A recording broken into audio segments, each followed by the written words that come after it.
Кәсіптің түбі нәсіп деп қазағым бекер айтпаған. Тігіншілік өнерде қазақтың бағы қайтпаған. Сол өнерді қанда бар, ізденіп мен де үйрендім. Заманауи үлгіде жаңғыртудамын қайтадан. Ыбырай ата үмітін түбінде бір ақтармын. Шәкірт болса ілесер, оларды да жақтармын.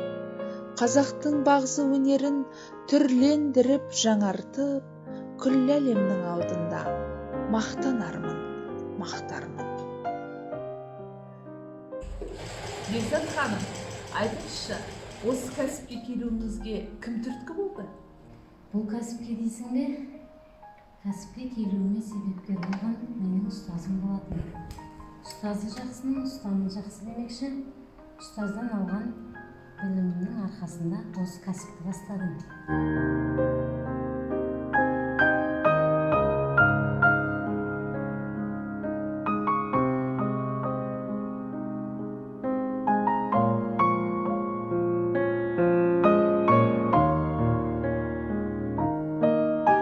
Келгенде мектеп алдына, болмады бұл ой жадымда, икемі мүлде келмеді, жайғастым ұстаз жанына. Ұстадым еңбек құралын, білмеймін қалай ұғамын. Ұстаздан алған тілімді еске алып жиі тұрамын. Қызықпадым бұл іске мен әуелде, көтере алмай тігіншілік жүгінде. Мәнсін біліп іс қылсаң, қамалды да аларсың. Қарекетпен шырағым, тастан сарай саларсың. Деп ұстазым батасын берді қол жайып. Жолың болсын қарағым, кәсіптен нан табарсың. Әрі қарай дөңгелетіп шыңдалдым, елге сыйлы кәсіпкермін бүгінде.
Ұстазы болса бойында бар талапты, шәкірті болар әрқашанда талантты.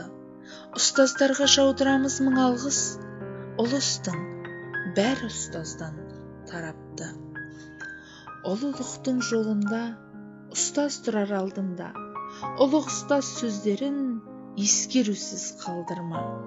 Қандай асу белестер алдыңызда тұрса да, жігеріңді жаныштап, жалқаулықты болдырма.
Ой.